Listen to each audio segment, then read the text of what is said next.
wixii waraha hortay baa la sheegay balse anna waxaan ku darayaa marka hore bismillaahi baa lagu furaa baab haddaad geli balaa lagu daboolaa quraan barakadiisii bilxijaab waxaa laga dhigtaa bariye yaasiin wixii baraka laga dooni baa lagu bineeyaa biidnillaahi baa lagu helaa buriya khayraade baqdintii ilaahi iyo ninkii badiya tawxiidka banka maalintaan tubanahee bacadka aan joogno boqon qaansa ay uga dhowdahay qorraxdu baarkeenna oon waalid beer la xawsan karin baariguu koriyey bishaarada rasuulka u noqon beer shafeeco ah ballanqaadka eebbuu ku geli beydka raaxade aniguna bukaan faafay oo beel dhan wada gaadhay oon noqday bas iyo mood socdiyo malag bareeraaya biriqdaanna se insaabataan kuu bandhigayaaye bismillaahi eebbow adaa baaqiyoo jire baddan calowday biirtaan kacdiya biyaha maaroobay bushigaan dilaaciya xumahan baarka sare gaadhay boqontaan kabnaha diidda ee bararku naafeeyey bixisada orgootiyo khalqigan bigilka loo tuuray boggan uu jacaylkii ka go'ay beerkan daxalaystay waran bixisa seefwaa birlaba hoota belelaysa budla jara bilaawaha cartami bilid la soofeeyey bafta nabarka eebada murbaxa bayda kala goysay birta qoyday walaalahay subaxay biixiyada daatay baroordiiq sokeeyaa dhacdee bidixda naafowday burinjida laxaadka isqabsada baar cadda idlaatay boodaanta shayddaanku lulay beesha kala guurtay bismillaahi eebbow adaa baaqiyoo jire labadii bog hooyii ahaa beerankii odayga iyagoon bar xoolaa dhex marin dhaliyo buuqooda midba baasha uu jiro ka kale wou batoriyaaye isma bixisa bay wada noqdeen beer walaala ah baadinimadan loo leexday iyo diinta laga baydhay boolidan la wada quuto iyo boobka lagu yaacay wejiyaal bedelan uumbooda biriir baabul kicinaaya bahis neceb u beerraqi dagaal ba iyo hooggiis isbukurinta wiil boqol jirkii tiisii burinaaya bililiqada jeeb baadhashada bilista caal weyday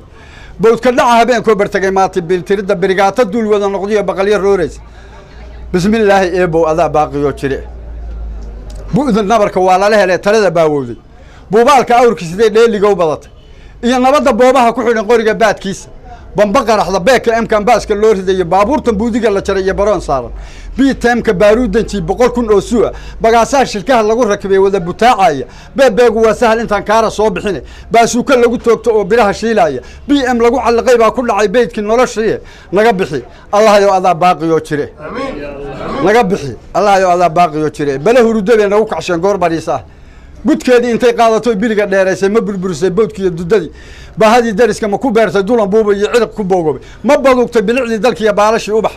bakaartii dhaqaalihii miyaa beel la waysaaqay baawarkii asluubtii muu bololay tiirkoodii ma bogsooto bowdadii jabteen baana loo helin bootin uma hawootiya inay socodka boobtaaye doontii badweyn aadde ee dakhalku boogoobo birmad gaara waa u baahan tahay oo badbaadiye baabkaa waxaa taagan oo been la odhanayn ciidan biyaha looga dhigi dhiigii bani aadam iyo calankan bakaalkii ku yirsay bidhiqtay nabar qaba allahayow adaa baaqiyoo jire intaa waxaan ku darayaa laba qodob oo ku saabsan galmudug iyo puntland mid wuxuu yahay maamulada galmudug iyo puntland midna shacabka reer gaalkacyo waxaan leeyahay hoggaamada labada maamul caqliga iyo cilmiga aad ummadda ku hoggaamisaan ma ahayn inuu noqdo mid dadkii isku baabi'iya inuu noqdaa la rabay mid horumar iyo barwaaqo iyo walaaltinimo iyo isjacayl ku beera dadkii oo hoggaamiya bal ka fiirsada caqligii iyo cilmiga ilaahay idin siiya inuu ilaahay idinkula xisaabtami doono midna waxaan leeyahay ummadda reer gaalkacyo shacabka reer gaalkacyow magaalada idinkaa degan dunyada burburaysa idinkaa leh daaraha qarrimaya idinkaa leh dadka qaxaya waa idinkii dagaalkan maalin walba idinku soo noqonaya dushiinna la isku qabsanayo ummad yahay miydaan ka daalayn inaad ka hor tagtaan oo diiddaan oo cid kastoo dagaal idinku soo qaada aad tidhahdaan maya taasaa idin wanaagsan ka fiirsada idinkuna dibna yaana u dhicin ilaahayna ha idin kala badbaadiyo ilaahay ha idin kala qaboojiyo